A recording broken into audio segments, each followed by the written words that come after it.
प्यारे विद्यार्थियों, नेट की तैयारी करते समय आपके पास 5वीं यूनिट में प्रमुख रचना और उनके संकलित पद या पूरी की पूरी रचना है।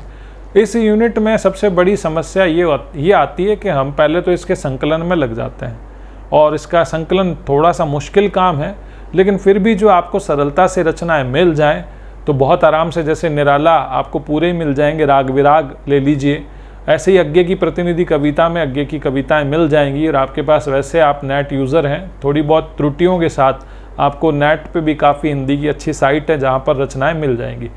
अब रचना पढ़ते समय बहुत मुश्किल होता है कि आप इनके एक एक अनुवाद को, एक एक शब्द को, एक एक पद को, एक एक छंद या दोहे का विश्लेषण करें, लेकिन कम से कम आपसे ये अपेक्षा तो ज़रूर की जाएगी कि आप किसी रचना या रचनाकार का परिचय, जो कि साहित्य की दृष्टि से महत्वपूर्ण हो, उस रचना पर पड़ने वाले प्रभाव, उस रचना का उद्देश्य आपके क्लियर हो। जैसे एग्जाम्पल के लिए हम लोग मान लीजिए निराला की सरोज स्मृति को लें तो सरोज स्मृति का लेखन क्यों हुआ, सरोज स्मृति शोक गीत है, सरोज स्मृति में किस प्रकार निराला के संघर्ष को बताया गया, और कम से कम बेसिक सवाल कि यदि सरोज स्मृति की पंक्ति आए और आपसे पूछी जाए कि यह किस रचना की पंक्ति हो तो आपको आता हो। इसी तरह राम की शक्ति पूजा की पंक्तियाँ, विश्लेषण, कविता के प्रभाव, किस रामायण से रचना की प्रेरणा निराला को मिली, राम की शक्ति पूजा की भाषा विशेष है, इस तरह के सवाल आप लोगों को इस यूनिट में तैयार करने हैं। तो इस यूनिट की उपेक्षा न करें और ना ही इस यूनिट से कोई घबराने की ज़रूरत नहीं है। बहुत लंबा सिलेबस इसमें आपके शामिल किया है। वापस वही रचनाकार वे ही इम्पॉर्टेंट हैं जिनका हिंदी साहित्य में बहुत विशेष योगदान है, और इस यूनिट में लगभग सभी प्रवृत्ति और सभी बड़े रचनाकारों को कविता के इतिहास की दृष्टि से समेटने का प्रयास किया है। तो आप मूल रचना पढ़ें, उसकी समीक्षात्मक काफ़ी पुस्तकें आपको मिलेंगी, कई रचनाएं तो आपको हिंदी साहित्य के इतिहास डॉक्टर नगेंद्र में परिचयात्मक रूप में मिल जाएगी। नेट की तैयारी करने वाले विद्यार्थियों, अब बारी है 6ठी यूनिट की, जिसमें हिंदी उपन्यास है। अब यहाँ पे आके एक बात आती है कि इतना लंबा उपन्यास का अध्ययन कैसे संभव है। सामान्य तौर पर मैं सभी विद्यार्थियों से ये कहना चाहूँगा कि यदि नेट की तैयारी करनी है तो आप एमए प्रीवियस से ही शुरू कर दें। कम से कम केवल नेट की तैयारी करने में जब आपके कॉन्सेप्ट क्लियर हो, आपको 1 साल पूरा का पूरा देना ही पड़ता है।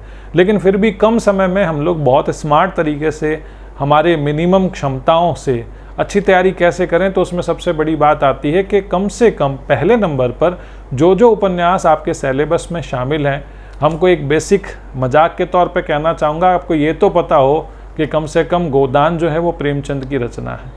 यहाँ ये केवल मजाक के तौर पे कहा जा रहा है, इसका मतलब ये है कि आप गोदान प्रेमचंद की रचना है, गोदान रचना करने के पीछे प्रेमचंद का उद्देश्य क्या है, गोदान के पात्र कौन कौन से हैं, भाषा शैली कौन कौन सी है, और इन सबसे पहले एक जो सवाल जो हम लोग कक्षा में बात करते हैं, उपन्यास आया क्यों। उपन्यास आने के पीछे सबसे पहली जो बात थी, मुद्रण का होना। नायक बहुत सामान्य है, कई आप अच्छी पुस्तकों में पढ़ेंगे कि प्रेमचंद के यहाँ नायक महानायक नहीं है, हमारे बीच का है, और वह कई बार सामाजिक आर्थिक हैसियत की दृष्टि से अपदस्थ भी किया जाता है, लेकिन वही चरित्र चित्रण वही श्रेष्ठ है जिससे आप प्रेरणा ले सकें, जो हमें लगे कि वास्तव में हमारे जैसा ही है, या हम भी ऐसे हो सकते हैं, हमारे साथ भी ऐसी परिस्थिति हो सकती है, या ये पात्र या चरित्र चित्रण हमारे आसपास का है। हिंदी के प्रारंभिक उपन्यासों से लेकर आपके आज तक की प्रवृत्ति के लगभग सभी प्रसिद्ध उपन्यासों को शामिल किया गया है। तो जब आप 2nd यूनिट पढ़ते समय हिंदी साहित्य के इतिहास में उपन्यास का संक्षिप्त इतिहास या विस्तृत इतिहास पढ़ते हैं, उसके बाद इन प्रवृत्तियों के उपन्यासों को देखते हैं, तो आपको याद रहे समीक्षात्मक कम से कम पढ़ें।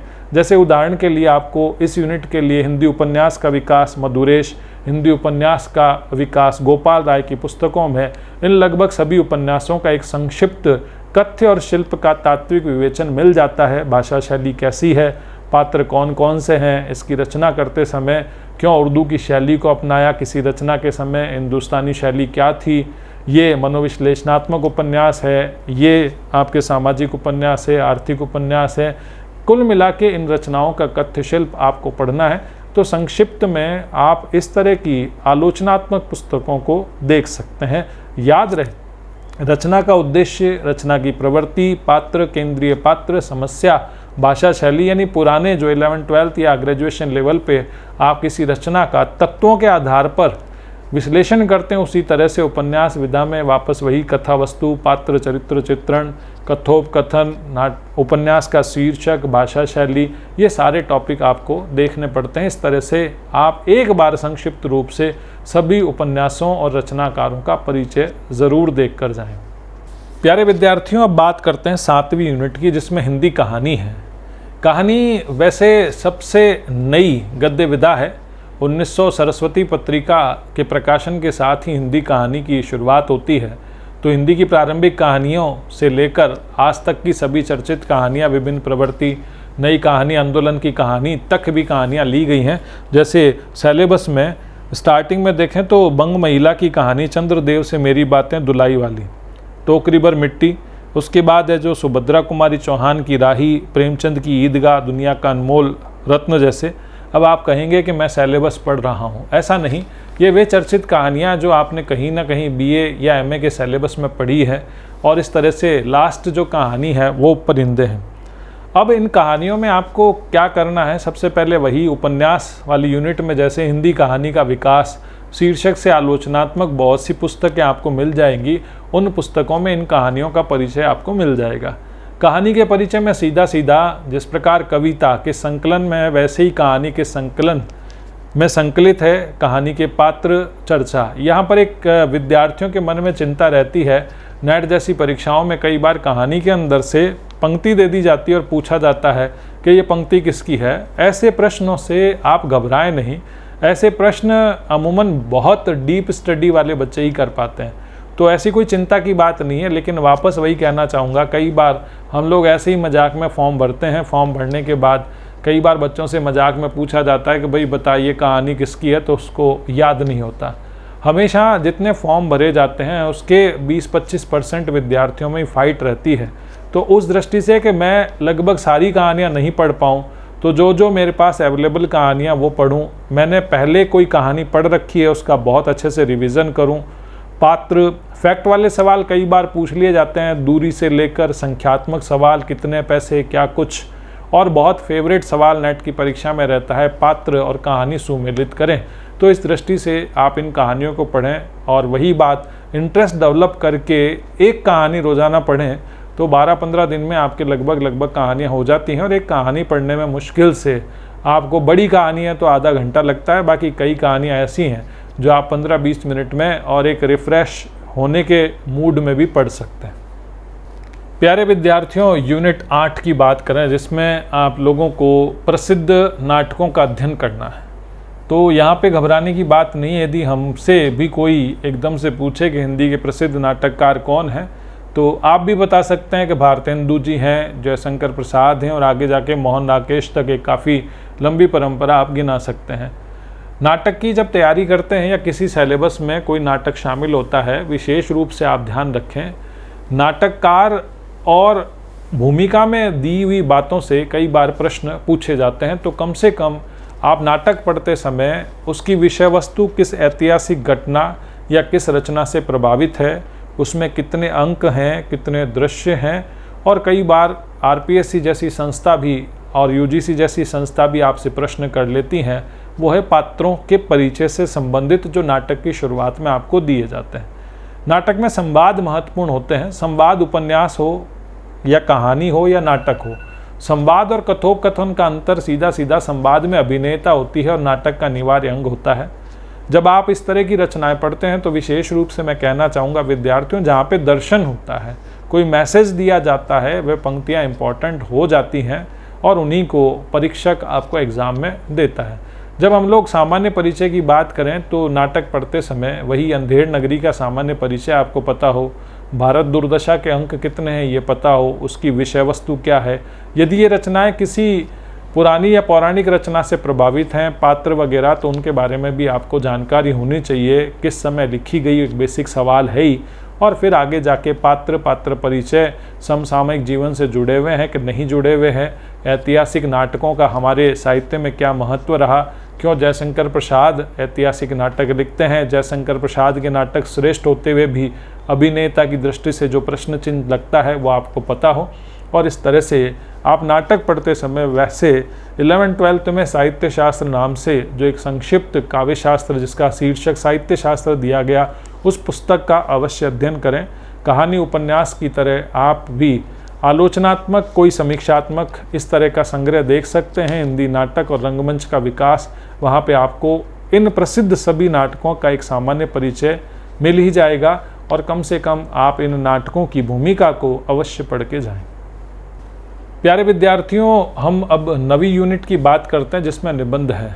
अब हम लोग बोर्ड वर्क करेंगे। वैसे आधुनिक काल का हिंदी साहित्य का इतिहास अभी आपके बाकी है, तो उसमें बोर्ड वर्क में आपको किस प्रकार प्रत्येक विधा का विकास कैसे हुआ, जैसे निबंध का विकास हम लोग भारतेंदु युग, द्विवेदी युग, शुक्ल युग और शुक्लोत्तर युग, ललित निबंध शुक्लोत्तर युग की देन है। अब इस तरह से निबंधकारों में भारतेंदु मंडल का कोई निबंधकार ज़रूर होगा। महावीर प्रसाद द्विवेदी, अध्यापक पूरण सिंह, रामचंद्र शुक्ल, हजारी प्रसाद द्विवेदी, विद्यानिवास मिश्र, कुबेरनाथ राय, इन सब के निबंध जो हैं वो प्रसिद्ध हैं और उनको अमूमन जो है आप लोगों के कहीं ना कहीं ग्रेजुएशन लेवल में निबंध संकलन, निबंध निकेत, निबंध श्री, इस तरह की रचनाओं में आपने लगभग इन निबंधों को पढ़ा है। निबंधों में भाव मनोविकार के निबंध पढ़ते समय भाव मनोविकार की परिभाषा, विश्लेषणात्मक शैली और मुख्य रूप से जब निबंध विचारात्मक हो तो उस समय आप उसके फर्स्ट पैराग्राफ को और निबंध के अंतिम पैराग्राफ को ज़रूर पढ़ें। फिर रही वही पंक्ति की बात और शैली की बात, इसके लिए वापस आप 11th-12th का कोई बेसिक साहित्य शास्त्र वहाँ पढ़ें कि निबंध किस प्रकार विचारात्मक होते हैं, भावात्मक होते हैं, वर्णन प्रदान होते हैं, विवरण प्रदान होते हैं, ललित निबंध की क्या विशेषताएं होती हैं। जब आप बेसिक पढ़ लेंगे तो इन निबंधों को पढ़ने में, शैली पहचानने में कहीं भी कुछ भी गलती नहीं होती। वापस वही निबंध का उद्देश्य जो रचनाकार परिचय में देता है उसको अच्छे से पढ़ के जाएँ।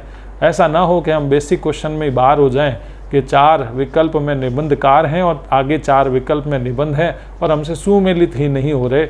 ऐसी तैयारी काम की नहीं है। नेट में थोड़ी गहरी तैयारी की आपको आवश्यकता रहती है। और निबंध की समीक्षा में आप वापस वही उस तरह से हिंदी के प्रमुख निबंधकार, इस तरह की बहुत सी समीक्षात्मक पुस्तकें आपको मिल जाती हैं, आप उनका अध्ययन ज़रूर करें। अब हम लोग चलते चलते 10वीं यूनिट में पहुंच ही गए। 10वीं यूनिट नेट के सिलेबस में विभिन्न प्रकार की जो विधाएं, जिसमें रेखा चित्र, संस्मरण, आत्मकथा, जीवनी, यों कहें गद्य की विविध विधाओं को शामिल किया गया है। तो वापस वही इस विधा का सामान्य परिचय, इन प्रमुख रचनाओं का परिचय आपको किसी भी अच्छे हिंदी साहित्य के इतिहास में मिल ही जाएगा। यहाँ पे आके एक बात आती है कि जब हम लोग पढ़ें, जैसे रामवृक्ष बैनेपुरी की माटी की मूर्तें, महादेवी वर्मा के ठकुरी बाबा, तुलसी राम की मुर्दिया जो कि दलित विमर्श की रचना है, शिवरानी देवी की प्रेमचंद घर में जो कि जीवनी जैसी एक विधा है, मनु भंडारी एक कहानी यह भी, जैसे इसके भूमिका में आपको मिलेगा कि मन्नू भंडारी कह रही है कि विधिवत रूप से ये आत्मकथा नहीं है, इस में मैंने उन प्रसंगों को और उन व्यक्तित्वों को ही शामिल किया जिनका मेरे लेखन पे प्रभाव पड़ा है। विष्णु प्रभाकर की आवारा मसीहा, इसमें आवारा मसीहा कौन है, ये किस तरह की विधा है, ये बेसिक जानकारी आपको हिंदी साहित्य की किसी भी अच्छी किताब में मिल जाएगी। हरिवंश राय बच्चन क्या भूलूं क्या याद करूं, आप लोग हिंदी साहित्य पढ़ते हैं तो आत्मकथा का एक अंश है। रमणिका गुप्ता आप हुदरी, हरिशंकर परसाई का बोलाराम का जीव व्यंग्य कहानी के रूप में देखा जाता है। कृष्णचंद्र जामुन का पेड़ आपने 11th-12th की किताब में पढ़ रखी है, किस प्रकार जामुन का पेड़ गिरता है और विभिन्न डिपार्टमेंट वाले इधर उधर जिम्मेदारी नहीं लेते हुए लास्ट में उस व्यक्ति की मृत्यु हो जाती है। दिनकर संस्कृति के 4 अध्याय, मुक्तिबोध एक लेखक की डायरी, राहुल सांकृत्यायन मेरी तिब्बत यात्रा, अज्ञे अरे यायावर रहेगा याद। अब इस यूनिट में वापस वही वाली बात आती है कि इतनी पुस्तकों का हम अध्ययन कैसे करें, कब करें, कितना समय लगेगा। नेट की अच्छी तैयारी के लिए 1 वर्ष का समय पर्याप्त होता है। यदि कई बार ऐसी बात आती है हमारे पथ परिवार से 4 फिगर में यानी 1000 से बाहर नेट और JRF के बच्चे फर्स्ट ग्रेड सेकंड ग्रेड की तैयारी करते करते नेट कर लेते थे। उस समय हिंदी साहित्य के इतिहास का पोर्शन काफ़ी बड़ा होता था, लेकिन फिर भी पिछले 2-3 बार से जब नेट की बात आती है, नेट काफ़ी हो रहे हैं हमारे बच्चे। और बात वही है, पढ़ने की एक टेक्निक आप शुरू से डेवलप करें। MA पढ़ने के दौरान ही आप लोग एक मानस बना लें कि भाई मुझे नेट की तैयारी करनी ही करनी है।